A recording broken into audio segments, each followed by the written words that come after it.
শুধুমাত্র ভোটে জেতার জন্য 500 পথ কুকুরকে একসাথে বিষ দিয়ে মেরে ফেলা হয়। হ্যাঁ, আপনারা ঠিকই শুনছেন।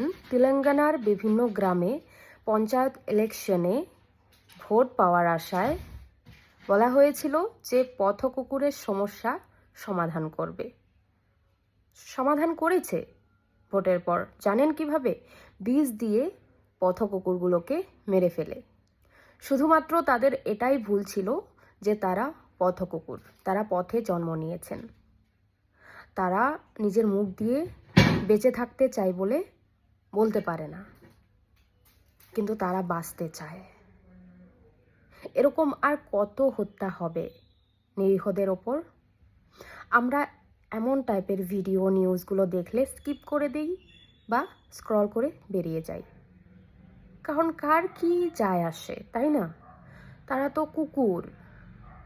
তারা 500 মরুক, 1000 মরুক, লাখে মরুক, আমাদের গায়ে লাগে না, তাই না?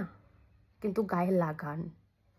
আজকে তারা মুখ দিয়ে কিছু বলতে পারছে না বলে তাদেরকে হত্যা করা হচ্ছে। যেখানে আদালতে বারবার বলা হয়েছে যে পথ কুকুরকে বিষ দিয়ে মারা বা মাস কিলিং গুরুতর অপরাধ, সেখানে দাঁড়িয়ে পঞ্চায়েতে ভোট পাওয়ার আশায় কিভাবে পথ কুকুরদের হত্যা করা যেতে পারে? এটা কোন ধরনের সমস্যা সমাধান? আমি কিন্তু বুঝতে পারিনি। ন্যায় চাই ওই 500 পথ কুকুরের হত্যার।